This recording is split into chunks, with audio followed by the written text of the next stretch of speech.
Mr. Chairman, and to the Credentials Committee.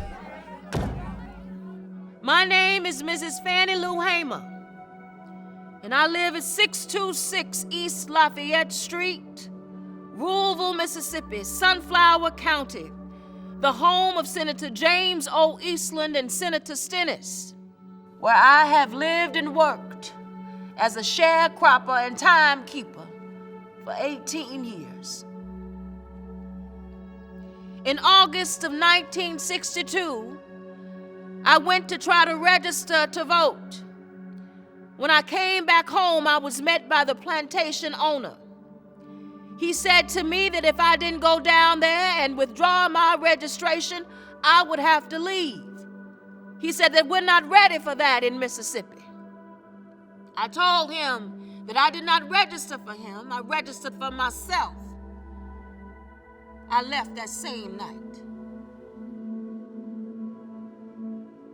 On June 9th, 1963, I had attended a voter registration workshop and was coming back home to Mississippi. It was 10 of us traveling by Continental Trailways bus. When we arrived in Winona, Mississippi, which is in Montgomery County, some of us wanted to use the washroom, to use the restaurant. They were ordered out. During this time, I was on the bus, and I looked through the window to see that they had rushed out. I got off the bus, and one of the ladies said that it was the State Highway Patrolman and Chief of Police ordered them out.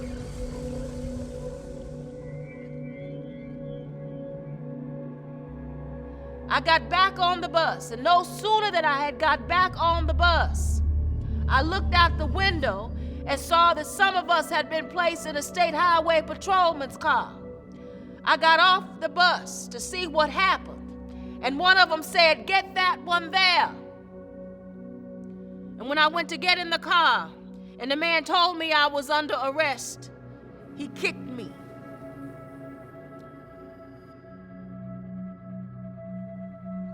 They took me to county jail, and they placed me in a cell. And I began to hear the sounds of licks and screams.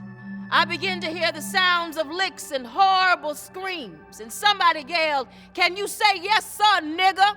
Can you say yes, sir? Can you say yes, sir, nigger? Can you say yes, sir?" And they would use other horrible names. She said, "Yes, I can say yes, sir." "Well, then say it." She said, "I don't know you well enough."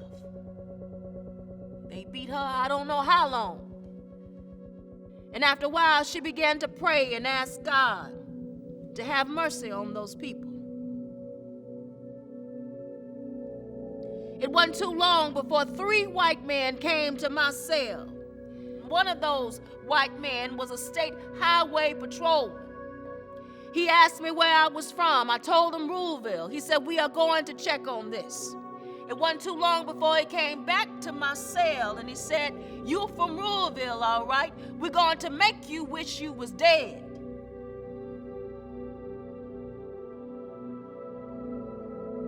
They carried me from that cell and placed me in another cell with 2 Negro prisoners. The State Highway Patrolman gave the first Negro prisoner the blackjack.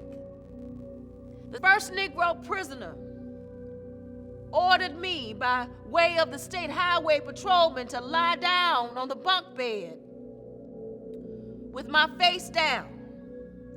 I laid down my face on the bunk bed, and the first Negro began to beat. I was holding my hands behind my back on my left side because I had suffered from polio when I was 6 years old. I was beat by the first Negro prisoner until he was exhausted. And then the State Highway Patrolman gave the blackjack to the second Negro prisoner. The second Negro prisoner took the blackjack and began to beat. And then I began to work my feet. And then the State Highway Patrolman ordered the first Negro prisoner that had beat me to sit on my feet to keep me from working my feet. And I began to scream. And then a white man came over and beat me on the head and told me to hush.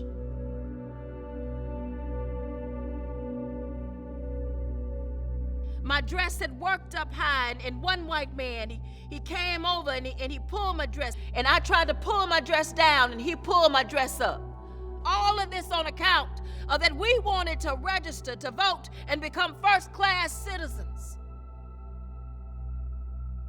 I question America. See, Mississippi is a rough place. They not going around carrying out lynching like they used to. But they keep you from eating. They starve you to death. All of this is happening right now in Mississippi. And see, Mississippi is not Mississippi's problem. Mississippi is America's problem, because if America wanted to do something about Mississippi, it would have done so by now. Over these 2 years, all these churches have been bombed and burned. And nobody said nothing about it. Nobody did too much about that. But you let something be burned down by a black woman, and oh my God. That flag is drenched in our blood.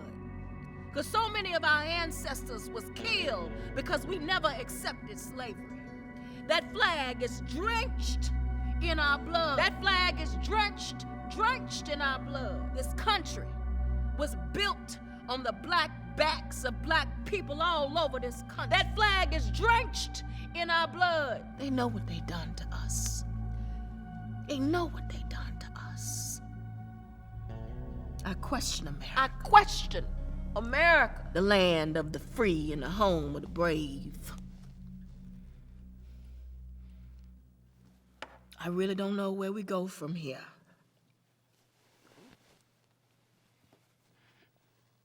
I question America.